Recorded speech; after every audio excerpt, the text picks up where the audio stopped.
with the boring ass intro because it gets super awkward for the other person to just like, this is one question that I ask everyone. Introduce me or like introduce the people without telling information that you can easily find on LinkedIn. So you don't want the bio data introduction, Yeah. essentially, which is great. No, the first thing that comes to mind for me is dogs. Okay. This is something Wow. you will not find on my LinkedIn, but it is a deep, enduring passion of mine. And like animal welfare in general, but specifically, I get very, very occupied with all of the dogs that I've made friends with in the world. Yeah. The thing that drives me the most is people, which Mm-hmm. Mm-hmm. sort of gets to what you'd see on my LinkedIn trajectory, staying with one company for a very long time and doing Yeah. lots of different things in it, is Yeah. I've been very fortunate to find really exciting people to work with. And Mm. that just kind of keeps me going. Okay. And I guess the final thing is diverse learning interests. So just not Mm. having a necessarily a very clear sense of how different things that I'm doing or learning about fit together. So there's no plan as such to a job or a career path or anything like that. It's just sounds fun, let's try it out Yeah. and see where it goes. Yeah. And so far it's been going all right from a traditional career perspective, but I've been having fun, which Mm. is yeah, which works out well, I think, in Yeah. life. And I think like there's also like, the benefit of a comfort as well as fun is very hard to crack in. So if you manage to do 100%. that, that's really 100%. nice. So, walk us through your journey in general. Like, where is Gartner like your first job, your second job, and then how did like you manage to stay here for this long? Sure. Gartner was my first corporate job. So before this, I did a little bit of academic research and then I was studying before that. Mm-hmm. I realized very quickly in the academic research space that this is not for me. Yeah. So the idea of doing more of that or, going into a PhD was something that I wasn't excited about anymore. I was like, well, let's see what happens in the corporate world. Mm. The Gartner opportunity kind of just, again, fell into it wasn't something that I went and looked for. I knew someone, they posted it. I was like, fine, let's apply for this. I had no idea what the company does. Yeah. I think because till the time you join a large corporate, you don't really understand how big they are, what they do, and Gartner advises other really large corporates. I was like, I have no idea what they're talking about. Yeah. Let's see what happens. I don't know. And I've been with Gartner for about 8 years now. So it was my first job. It's still kind of going in. I've been more or less with the same core team, Mm-hmm. but taking on um, either additional kind of responsibilities in terms of things like leading an employee resource group or slightly evolving my role within the team, which has kept things fun and exciting. Yeah. I think the thing that has kept me here is it's the people. That's a big part of it. I work with really nice people. It feels like a very collaborative, very supportive culture. Yeah. Even when things are tough and challenging, never feels like there's specific personal pressure on individuals. It's always that we'll get through this as a team, which has been great. And you learn.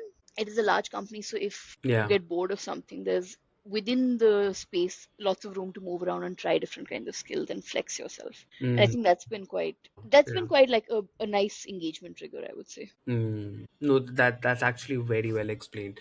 So, how did the journey of being part of Pride at Gartner started, and how did it started, and now being a global co-chair, how did Yeah. that journey kind of went? Very covert kind of start. So I mean, and you'll remember this, but say about what, 8 or 9 years ago, Yeah. Pride wasn't as big of a thing in general. Like it Yeah. wasn't something you heard about a lot. Of True. course, there was activism, there was Supreme Court judgments, there was all that happening, but Mm. there wasn't a general expectation in the world that people will be very nice to queer people Yeah. or that we should be talking about our identities very openly, right? Mm. So I joined Gartner. I go into office second, third day, and I see a Mm-hmm. bunch of like pride hearts with the pride flag on it, kind of on a couple of desks here and Yeah. there scattered around. Yeah. My instinctive thought was they have no idea what this is. This is some pop culture thing they picked up. No one Yeah. has any idea what Yeah. this is.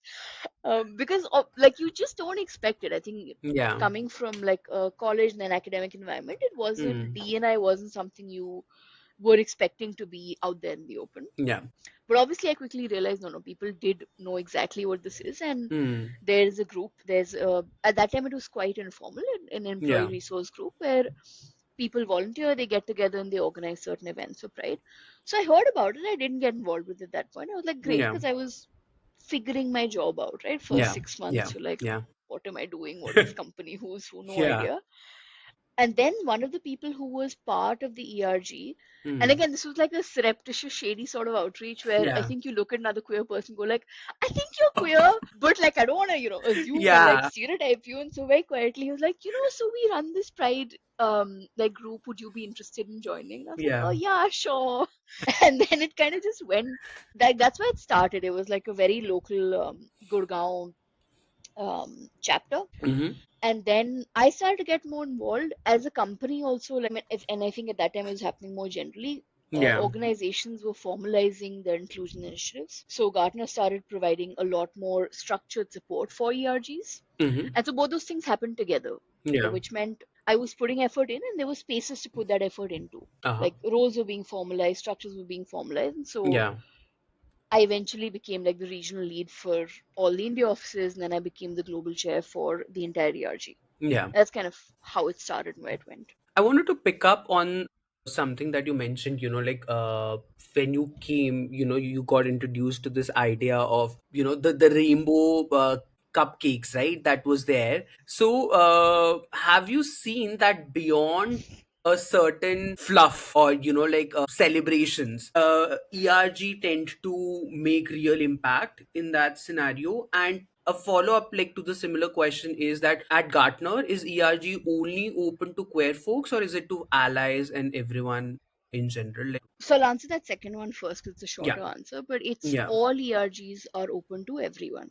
Hmm. Hmm. Because I mean, I think that's embedded in the idea of the point of an ERG, of course, is to first and foremost champion inclusion for that the marginalized, underrepresented community, Yeah, 100%.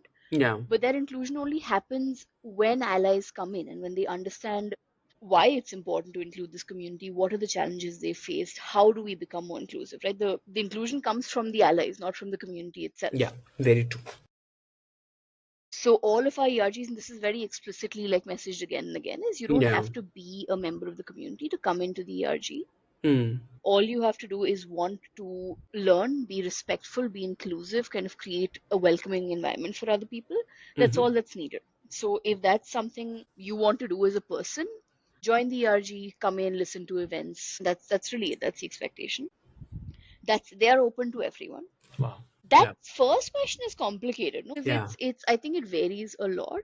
Yeah. I would say, if nothing else, there is power in visibility even now for the queer community. So Very true. even now, just having, even if a company is literally going in Pride Month and doing two things and saying, hey, queer people, great, there is some value in that. Hmm. Just letting people across the world know that queer people exist, that there are non normative sexual orientations, gender identities, all of that, because a lot of people are not aware. So Yeah. even raising that awareness is important. Yeah. Doesn't always go beyond that, which is sad because then you may have someone looking at this initiative saying, oh, looks like a queer friendly organization, joining and finding that actually when it comes to processes and policies and really being able to practice inclusion, it's not happening, which can Yeah. be super disheartening, right? Exactly. I will say, in this, gonna sound like tooting my own horn, I feel like Gartner does a much better job of that.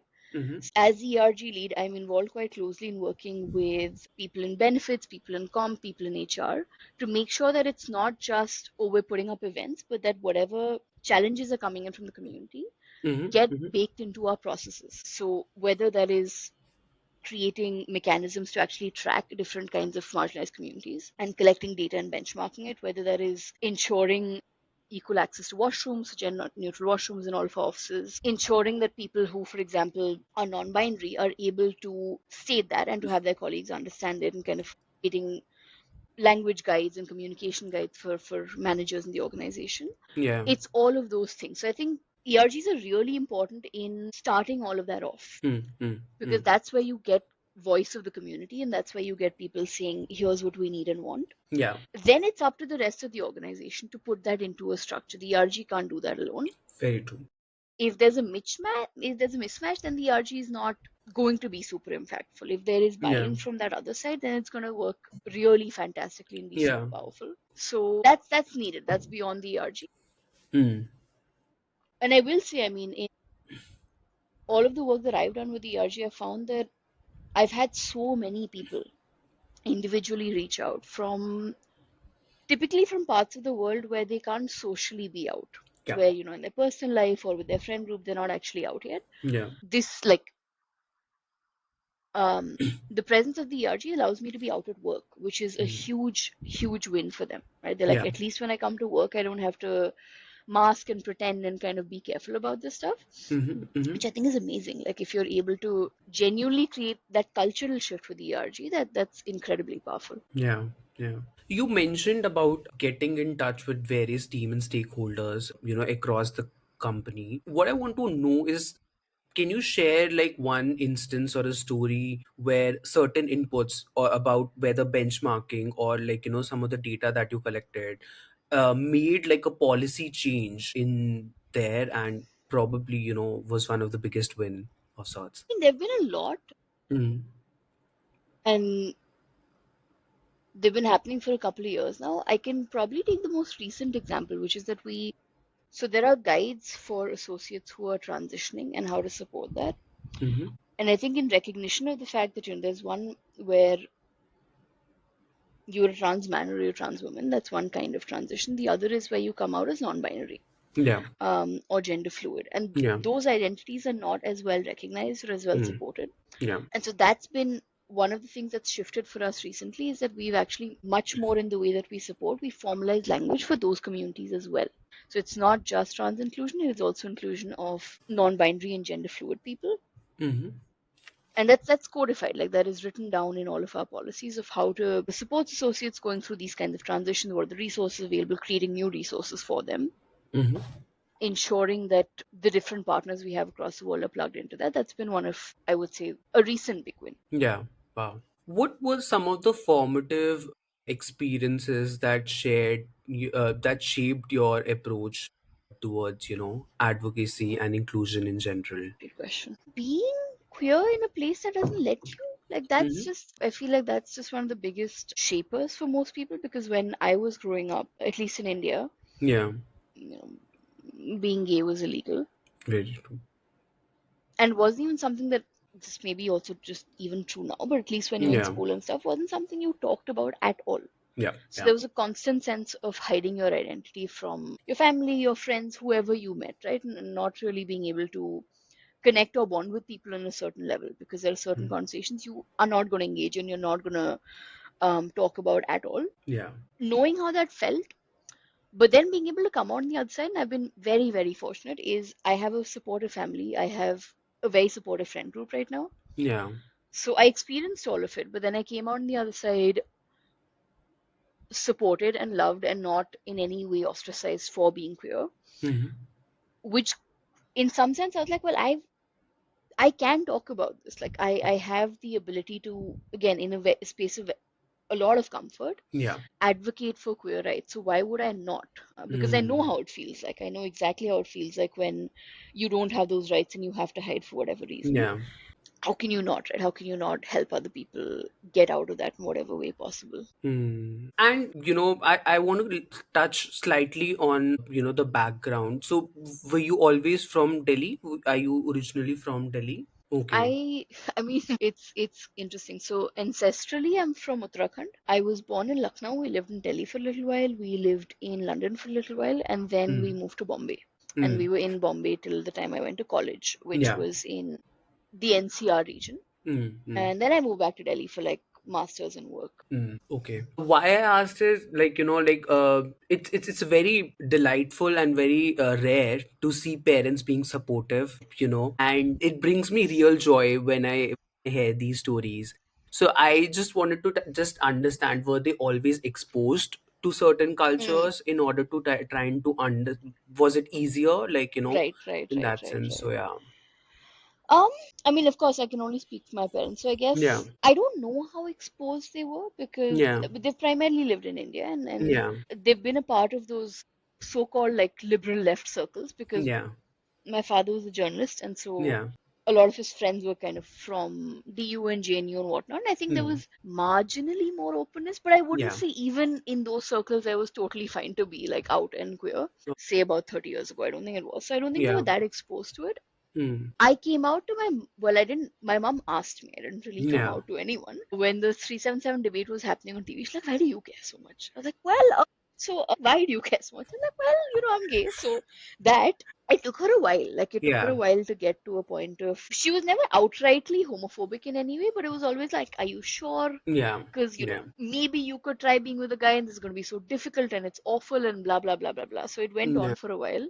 I don't know if it's exposure. I really just think it's kind of beyond a point. It's the ability to love your family more than you love society. I really just think it's that, and saying that Mm. yes, this will be socially difficult and socially unacceptable, but we care about this person more than that, and Wow. being able to just make that trade-off. Mm. Because I know people from, like, now that I'm living in Lucknow and I've met queer people over here, I know one or two queer people who are from very, very remote towns in UP whose parents are supportive and who have had no exposure to queerness at all. But it's just inherently a desire to care about your family and not Yeah.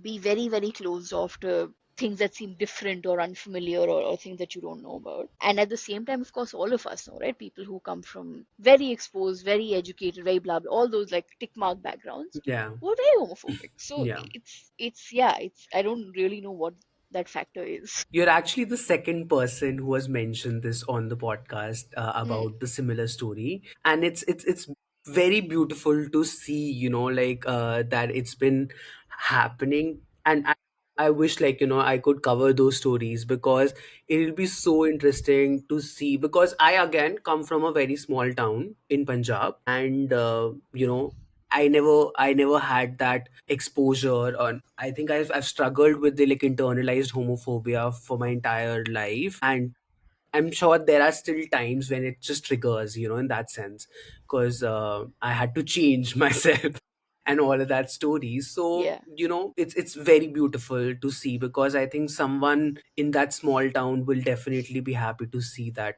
that those things definitely bring joy. I want to understand that, the importance of an employee resource group in general mm, for an organization, as well as for marginalized and queer professionals in general. yeah, yeah. And I think the importance for an organization is employee engagement. Like at Mm. the heart of it, companies have, you need to boil it down to like what is the business benefit that you're getting out of this. Yeah, And I think it is exactly. that employees tend to be, and there are, I mean, I'm not citing this anecdotally, there are several organizations have done research on this. Is what Hmm. does an ERG increase the level of belonging employees feel? Does an ERG increase the level of engagement, level of productivity, likelihood of staying longer with the organization? All of the things that companies really care about, ERGs contribute to. They help you create a better culture in your, a better, more kind of cohesive culture in your organization. Okay. They can lead to quite a bit of positive development, like career development of people, because you will be exposed to people you've never met, you would never otherwise meet at all. Exactly. Yeah. So you learn about opportunities, you learn about skills, all of those things Yeah. that you don't get to do in your day-to-day job. Mm. So in that sense, there are like these very concrete benefits Yeah. that companies should consider. There are benefits to increasing diversity in your workforce as a whole. Mm. We know that ERGs contribute to that. So that's the kind of very cold company benefit sort of angle to it, right? If you really Yeah. want to reduce it, that Yeah. you can. Like it is Yeah. possible to say here are the concrete business benefits you will get. Mm.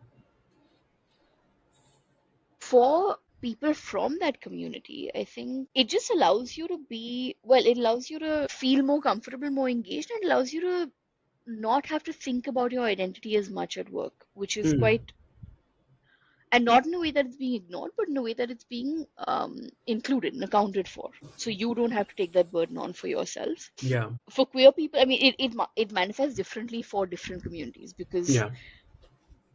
some parts of the queer community we can pass if we Yeah. need to. We can, Very we true. can kind of mask our identity. Yeah. Women can't do that. People of color can't do that. Yeah. People with certain kinds of disabilities can't do that. So that's, they need a different kind of Yeah. inclusion. For us, it's you could pass, but there is a mental burden to that. Very true. And who wants to take that on, right? Especially in today's day and age, I feel like people are also becoming generally less accepting of having open homophobia or of having to kind of mask their identities. Yeah. Having an ERG just signals to a potential employee that, hey, you don't have to. Mm. And it allows them to just engage better. Like, look at me, I've been with this company for a very long time, and the Yeah. ERG has a big role to play in that. So, I wanted to understand. considering your role as a researcher as well as as a queer folk, and especially working in ERGs, and especially what is the economic cost that an organization has to pay if they don't invest in diversity altogether? Is there like some sort of a solid statistics around it or something that comes to your mind? There are statistics. I'm Yeah. not going to cite them because I don't exact know the exact statistic, and I wouldn't want to cite it without like a solid source. Yeah. But there have been economic analyses done of essentially the potential upside and the potential downside Mm. of increasing or decreasing diversity in your workforce. So those numbers do exist. For companies that want them, you can get them. And I think broadly, like well, there has been, at least up until very recently, an acceptance that diversity is a good thing. Yeah. Diverse Yeah. perspectives will help you. If you're a customer facing company, it'll help you understand, the diversity in your customer base Yeah. much better. Um, it'll help you make better decisions because you're going to have more and more viewpoints weighing in and being able to kind of give you feedback that you may not have thought of. Hmm. So there are these slightly intangible benefits also that I think companies are aware of. It's a matter of intent. Is that something that you will prioritize over other pressures? Because these days, with the way the economies are going in various parts of the world, there are even companies I think that want to be inclusive are just finding it hard to prioritize that as something leaders need to focus on versus economic pressures that they are facing Mm. in other ways, or due to AI, Yeah. of like, well, how this is going to change our business. There are government policy changes in many parts of the world that make it quite hard to be inclusive. So then there's also that trade-off is, do we want to be legal or do we want to be inclusive, which is Yeah. tragic but Yeah. true. Yeah. So I think the environment that we had 3 4 years ago where you were saying everything else is fine, Mm. now here's a great economic case for being inclusive, be inclusive, Yeah. isn't true anymore. Like the economic case is there, people are aware of it, but there are Yeah. other things that are becoming bigger barriers for them to inclusion. Thank you for touching on that. Without going into specifics, I'm sure I want to just understand that how have organizations found creative ways in order to tackle with the political, technological, and economical challenges that are happening? Do you think it sometimes also shows the intent, and sometimes it's just for the sake of being diverse? Organizations have actually made an effort that even out of these three pressures they Yeah, still manage to kind of make a case for diversity? yeah. I don't know if organizations have found creative ways yet. I feel like because I think we're right in the middle of a period of change. Hmm. So it's only maybe mid or late next year where we'll actually come out on the outside and say, okay, how have things changed? What have companies managed to do differently? I don't know necessarily if right now many companies actually found creative ways. I do definitely think it exposes intent, like a lot of the what we would call rainbow washing or pink washing that would Yeah. happen, right? During different signature months. You begin to see companies where, well, that's no longer happening and nothing is happening, Hmm. and that's quite visible and obvious. And then you see other companies where certainly there's been a reduction in what's happening, Yeah. but the intent to keep inclusion alive is still very much present. It hasn't gone away, it's changing and shifting, and it may have been deprioritized for a variety of reasons, Yeah. but it still exists. And it exists less visibly now for everyone, I would say. Yeah. Yeah. Um, and then it becomes a matter of, can you find employees in the company and figure out how they are thinking and feeling? Because that's really, after a point, the test of whether a company is being inclusive or not. So for employees who now see less flags, rainbow flags on the logos during the Pride Month, and they see less, conversations around it. Did you get the chance to kind of get in conversation with some of them who probably might be feeling disheartened, and Mm. in general, like how do they perceive this change? I haven't had a chance to talk to people outside of my company. Hmm. And I would honestly have a hard time like even providing accurate commentary on it because I also see it as an outsider. Like if I see, well, last Pride these 80 companies were sponsors for Pride parades, and this Pride Yeah. it's only 40. I Yeah. don't know what's caused that shift. So it's very hard for me also to definitively say Mm. the ones who aren't sponsors are awful companies that never want to do anything Yeah. with pride, because I'm not in those companies. I Yeah. couldn't possibly tell. Yeah. Those questions have definitely been raised. I think in general, like I've as an employee myself, I've also felt, well, where will this go? What do we see the future of inclusion being? Was it just a phase? Is it going to stay? Yeah. The sense that I've kind of gotten, which feels reassuring, is it does feel like it's staying. It's not, and again, I can only speak for For your for my organization. own experiences and Yeah. where I've been, is it is a struggle, but the people who are genuinely committed to inclusion, like if you have a company that has gotten inclusive structures in place, Mm-hmm. those stay, and the people in those structures are very committed, and so Mm. they try and find ways to ensure that we continue to be inclusive, and that can be done. I think this gets back to this idea you had of like, Yeah. what are you doing creatively? It is to show that inclusion is for everyone. Inclusion Mm. benefits everyone. It doesn't just benefit people in a marginalized community, Yeah. and it in no way excludes people who are not in that community. Mm. And that is the message that, I mean, we always had. It was never, even when you were doing D&I earlier, you were not saying you exclude people outside the community. Yeah. So it's reinforcing and playing that up Mm. to counter some of the very strange kind of oppositions that you typically get to being Yeah. inclusive. Yeah. Yeah. And I think one thing which I'm noticing a lot, like a lot, people have started now to have an internal lens instead of an external lens. Like organizations in general, they're probably focusing on the employees right now and the problems, and they're hearing more rather than conversing about it. If that makes sense. Because I think that's an ideal scenario, because sometimes people tend to forget that the reason why they were making these conversations about diversity was the people within the organization, right? So That's a really interesting way of putting it. Yeah, yeah, yeah, yeah. yeah, because like I genuinely feel that sometimes, carrying the flag is not the aim. The aim is probably, the people who are in the organizations, they should feel comfortable, and I think that shift is definitely interesting. If Yep, yep, yeah, for yeah, sure. I'd like to understand that. Do you think there are some gaps that traditional HR and leadership structures tend to miss, which ERGs tend to fill? Interesting. Of course, because like a traditional leadership structure is optimized for the company's work. Yeah. So, of course, it's going to be organized by, okay, what are the main business units we need to have? What are the main kind of things that we need to, like the products and services that we sell? Yeah. And then all of your background enablement. Mm. That's how they kind of classify people. They group them based on, okay, what is the purpose that they are solving in the company in order for the company to function, which is great. It's awesome. ERGs are supposed to cut across that and say, how can we identify commonalities in these people, regardless of the function they perform within the company, Mm. based on their life experiences, based on the cultures and the communities in which they've grown up and which they belong to. Yeah. Acknowledging the fact that you can't separate your personal from your professional, acknowledging the fact that all of those life experiences factor into how you work, Mm. and they factor into how you interact with your colleagues and your customers and your clients and all of those Yeah. things. What is the way in which we can then therefore most effectively support people Mm. in bringing those experiences into work and in making them, helping convert those experiences into a more positive work environment, versus just saying, well, they exist and they can deal with them on their own, Yeah.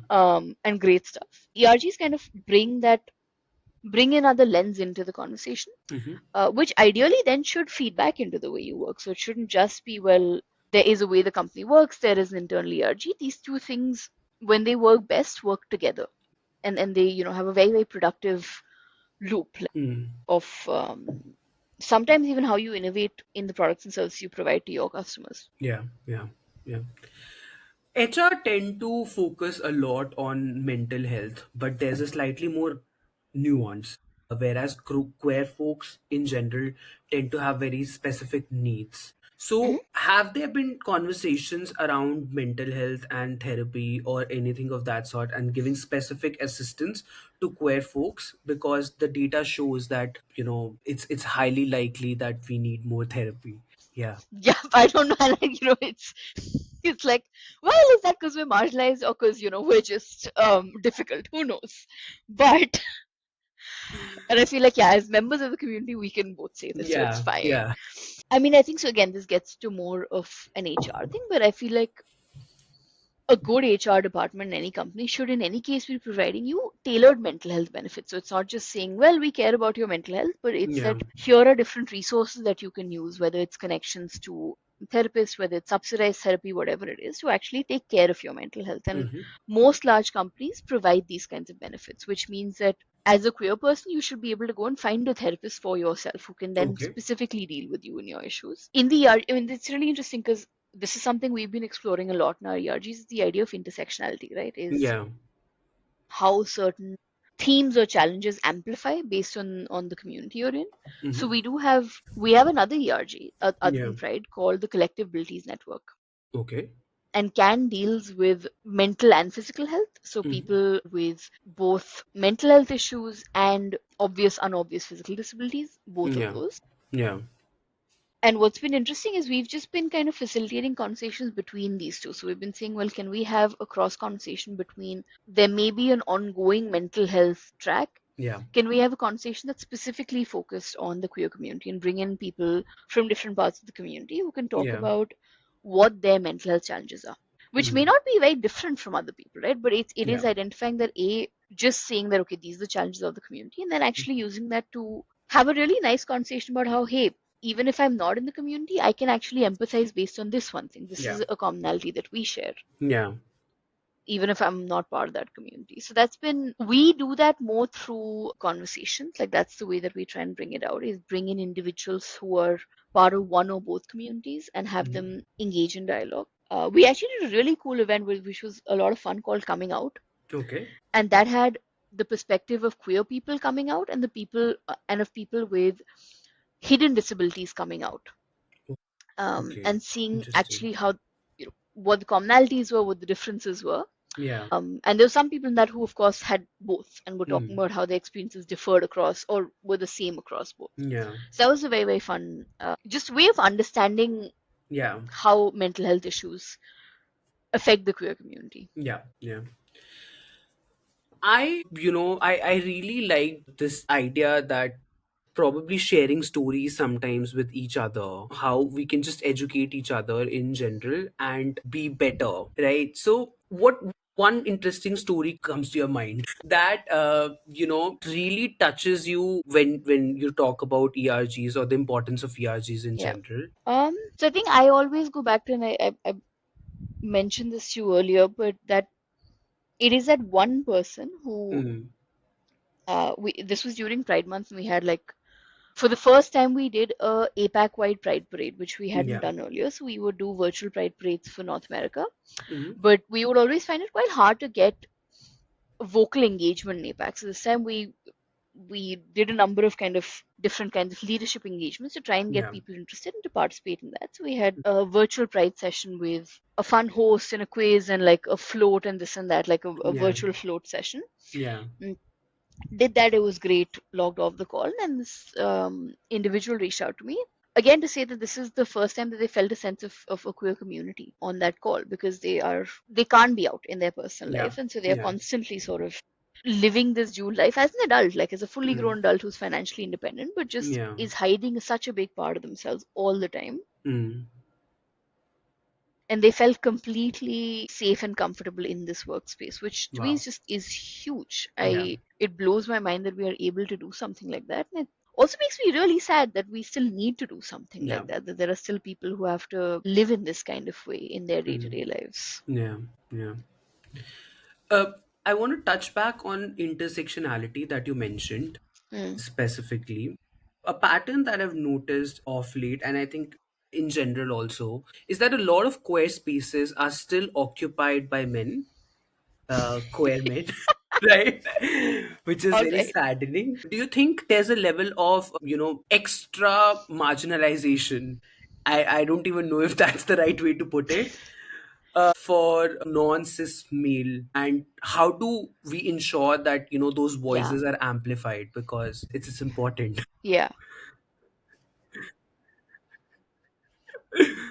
No, it's true, right? Because the queer community is so, it's an umbrella term at the end of the Yeah. day. It's not, And I think any of these marginalized communities are umbrella termed. Even if you Yeah. look at women, there are women from various parts of the world and True. economic groups and class and caste Yeah. backgrounds that affects them. Yeah. Same with the queer community, right? It's your sexuality, your gender, which part of the world you're from, what color you are. All of these things factor into your queerness and how Yeah. visible you are as a queer Yeah. person. And of course, men are the most visible. Like cis Yeah. men are the most visible in the community. Yeah. I think cis queer women are somewhat visible. It's not too bad. In Mm. India, trans people are visible, which is great. Visible, not always included, but visible. Yeah. Yeah.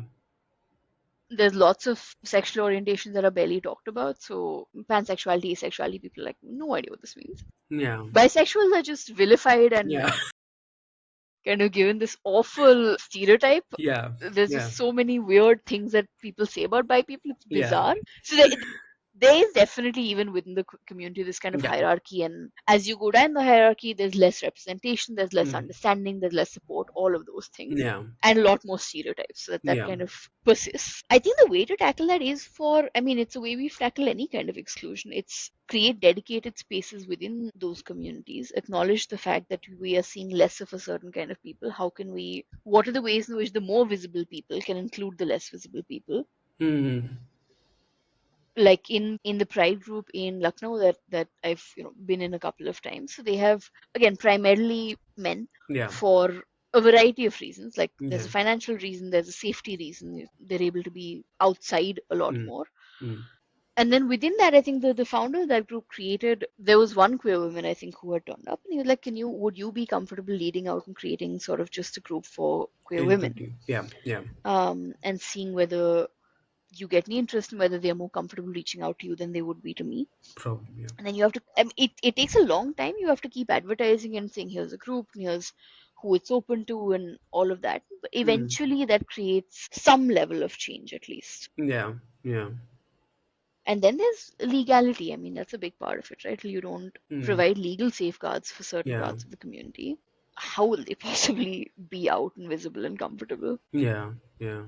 Because sometimes, like I just want to understand as someone myself, right? How I can ensure that someone is more comfortable and probably, there is, a slight more that I don't end up being the mansplainer in the conversation. Right? So Yeah. because I think like we need to have that realization that there is this thing happening. Of Mm. course, even conversations around queerness is still pretty new in India, and the intersectionality aspect, not just with gender roles but also with economic roles and with caste roles, makes it even more complex, right? So that's a whole different conversation. Yep. So I just want to understand that as someone who's slightly more privileged, how I can probably ensure that those voices are heard and vocalized. Yeah. I mean, that's something, and I'm also very, very privileged. Like in Yeah. terms of if you think about class and caste, I'm right up there, right? Yeah. And it has afforded me a world of privilege Yeah. that other queer women wouldn't have had at all. Yeah. I mean, I think having that realization is important. A lot of people don't, even now within the Mm. community. They kind of do about queer men, women. Beyond that, there's nothing. These are very difficult conversations that people don't want to have. And I think there's a sense that we fought so hard for our rights. Now you want us to carve out more space. It's Yeah. sad, right? It Yeah. shouldn't be this exclusive kind of turf war that's happening within the community. Yeah. I would say the tool that I found to be quite effective is calling out that imbalance when it's seen. So, for example, especially because you're in this kind of podcast and public speaking kind of space in queerness right now, Yeah. we see so many of these panels, right? Of like, oh, we've got a bunch of queer people. They're all cis men. Yeah. Calling that out, be like, what? Yeah. Hello. Like, there are other people, they exist. You can Yeah. find them pretty easily, right? Exactly. Yeah. What's going on? Pointing that out to organizers like explicitly, because once it's pointed out, then they're going to be more careful in the future. Mm. I know of not too many, but at least like one or two queer men who actually sometimes consciously put queer women forward and say, look, I'm not going to attend this. I have these two women instead. Will you, they can take my space. And Wow. and that's amazing. But I think Yeah. that can only happen once you've also established, because they're at that place where they're invited to everything. Then, Yeah. they've built that up for themselves, and now Yeah. they can create space for other people to come in. But they do that, which is amazing. Not a lot Yeah. of people do that. Yeah. Yeah. So just kind of constantly calling it out. Yeah. and not buying the excuse that, oh, we don't know who to call, because there are, a Google search will give you Yeah. queer people who fit into whichever like different category you want them to. Yeah. They exist, they're out there, they speak, they're trying to make themselves visible. All you have to do is invite them to the event. It's not that difficult. Hmm.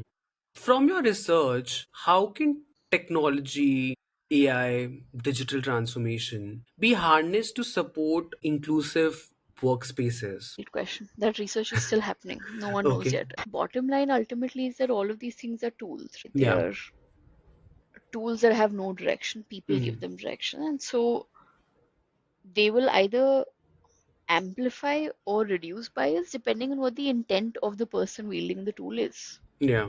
Yeah. And with AI, of course, we're fully aware of this, right? There's a Yeah. huge bias problem depending on the kind of data that you feed AI. True. So the real risk that these things create is, unless governance is put in place, like very intentional, strong governance of, no, we will monitor and train the bias out of our AI models, Yeah. the bias will become worse. Like if you, I mean, even now there are already companies who are saying, look, we're going to get rid of a lot of HR, a lot of recruiters. We're going to automate all of these things. You Yeah. can imagine the impact this will have, unless that automation deals with the bias that you see today Mm. in how hiring and kind of candidate selection is done.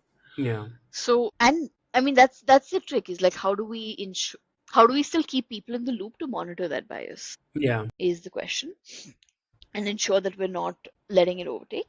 Mm. From an inclusion perspective, there's lots of potential, because of course digital technology, especially like, the fact that you've got AI that can transcribe, that can play back, that can provide all kinds of voiceovers, Yeah. allows you to include people where English may not be their first language, which is true for so many people in India, and especially in Yeah. the queer community, who've not had access to formal education, but still have great ideas, don't know how to translate those. AI allows them to do that so much more easily. So in that, Mm. as individual creators, it has huge potential for Yeah. allowing people who were held back from the workforce. Yeah. And it's just a balance of, that's still on them though, is the problem. Like even now they are having to individually go out there and utilize those tools. Yeah. Can we integrate that into the way that we work and Mm. reimagine skill profiles and job description, all those things, which Yeah. I think hasn't happened yet. Like I think that's still a way off. Mm. Mm. You still want your 10 years of experience and your two MBAs and all that to do any kind Yeah. of job. Like you Yeah. don't really need that anymore. Have you heard like some interesting stories around how data is trained in AI, probably to Hmm? bring in more inclusiveness? Like any positive stories? None that comes top of mind yet. I feel like this is just one of those things that people know and are trying to deal with. There hasn't Hmm. top of mind. I don't know of any popular use case that has succeeded yet, where Yeah. we can definitively say, here's how we've trained bias out of a model, or here's how we've maybe introduced new data into the model that's shown a substantive result. Hmm. I'd love to get those two. Like if you hear back on any, I would really, really love to hear them. I'll definitely pass that along. Are there any blind spots that leaders should watch out for, especially in tech spaces, considering the future of work? So many. I mean, I think the entire thing is a huge blind spot right now. Mm. Um, because for a while after like this, the Gen AI thing started happening, people were saying, well, this is just, it's just a new tool. It's going to be like any other tool, or it'll be like Bitcoin, where we thought it would be a huge thing and Yeah. then it disappeared. It's just a fad, and now they've realized it's not a fad, and now everyone is scrambling. Yeah. I think I mean, it's not a blind spot that anyone can correct. I think the thing is, no one knows what AI will eventually actually be used for. Hmm. Like the internet in and of it's kind of like that. Is Yeah. it was a foundational tool, and people used it to completely disrupt the way that so many different industries were being run. Like it created entirely new businesses. Yeah. AI is probably also going to do that. We don't know what that's going to look like. Hmm. And I think leaders know that. Like they are Hmm. aware of it. They just, no one Hmm. knows how to deal with it. They're like, how do we, all of the traditional change management kind of guidebooks that they have of upskill Yeah. your people and retrain your people and then like consider the impact, none of it is working. Yeah. And so everyone's kind of scrambling to see, okay, how can we get ahead of this Yeah. while keeping people motivated and engaged, Hmm. which is really, really hard to do. Yeah.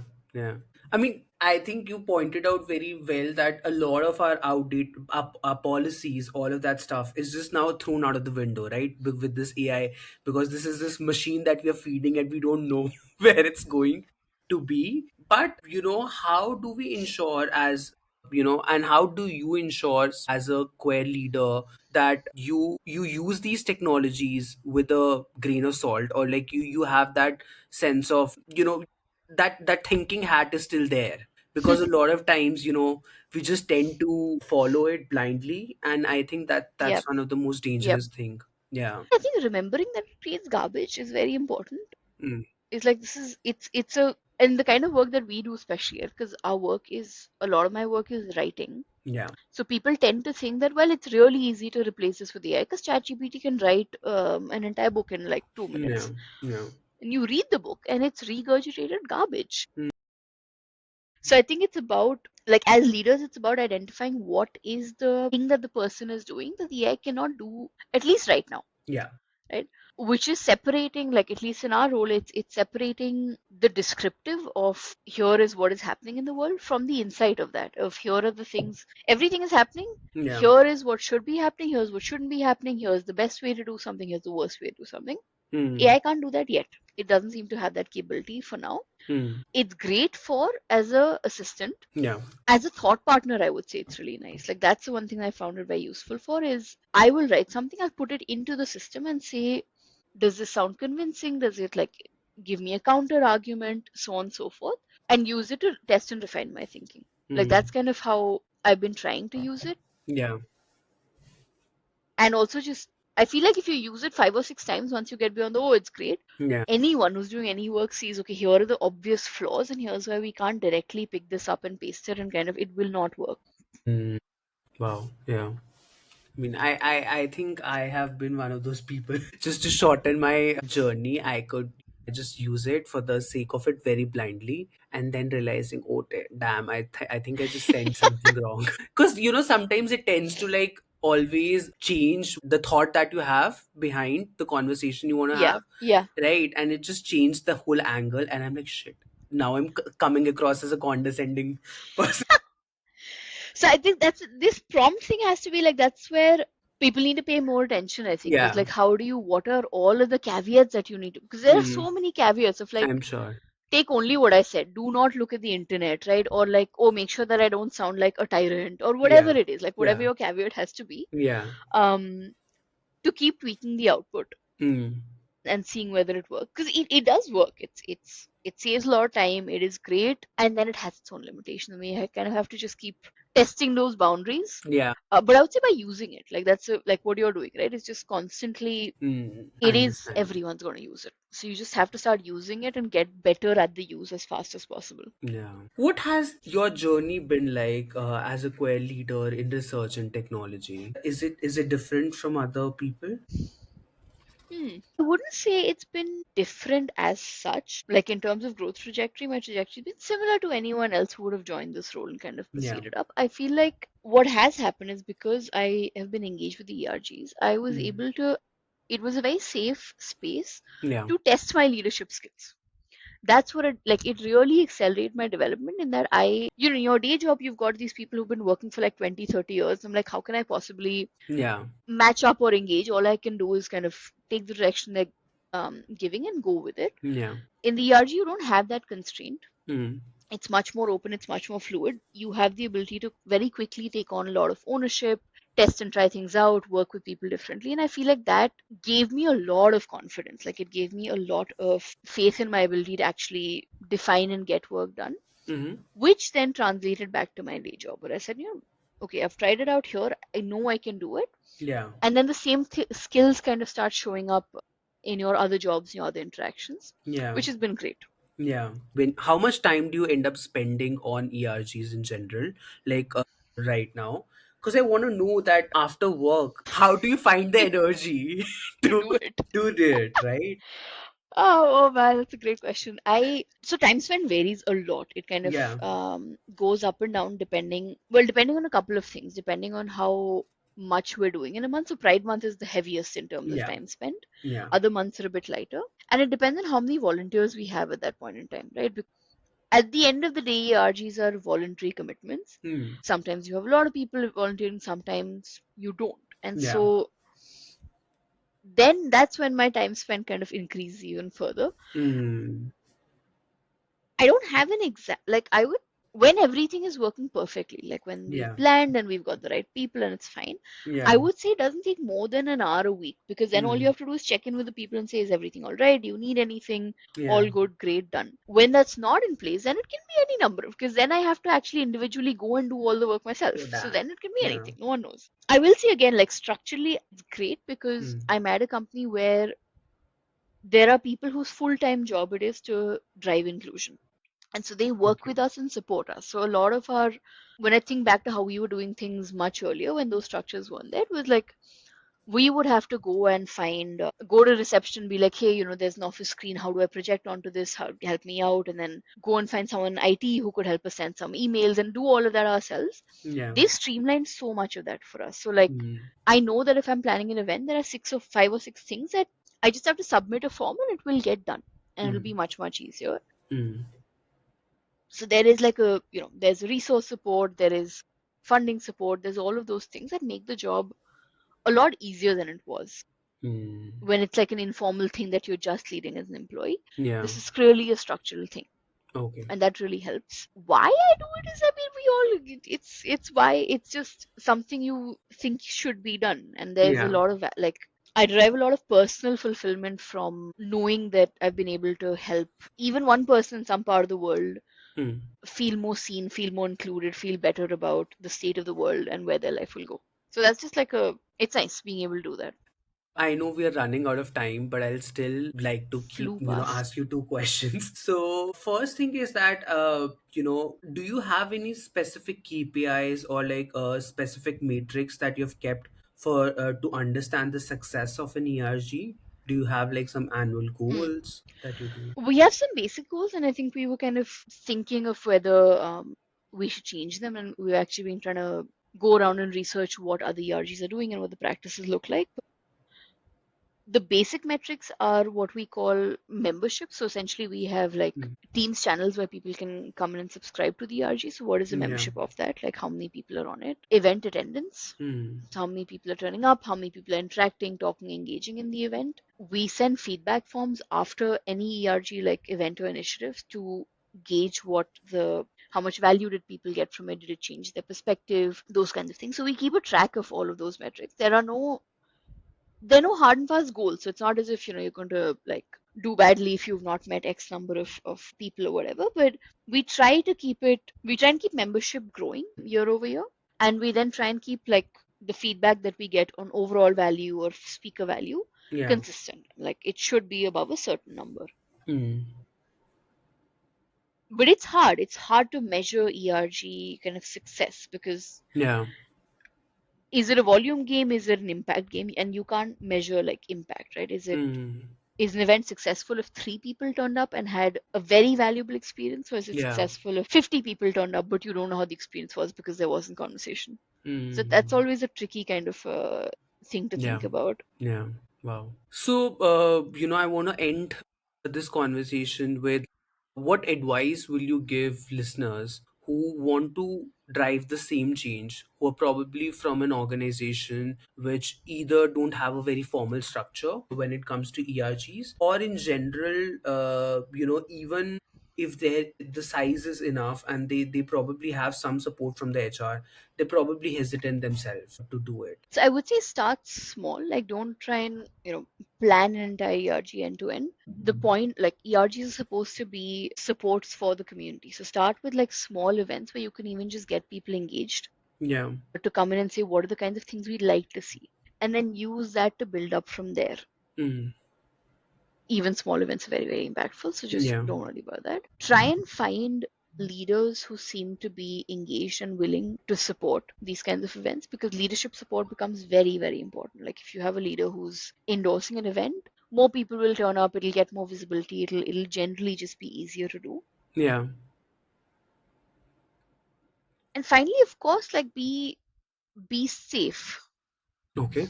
right? Ensure that you are, whatever it is that you're doing, be cognizant of the impact that it might have on you, on your career, on your safety, all these things, because that's something as queer people we do unfortunately still have to think about. Yeah. And only do it if you are, if you feel like you are safe, Mm. is super Yeah. important, right? And if anyone wants, I mean, I'm very happy to personally connect with whoever wants to talk about Yeah. ERGs and events Yeah. and initiatives and all of that kind of stuff. I'll definitely make sure that there your LinkedIn is added to the show link so Cool. that people can definitely reach out to you for some Reach advice. out. And thank you so much. This was a very interesting conversation. Thank you for having me. I had a lot of fun. This was great.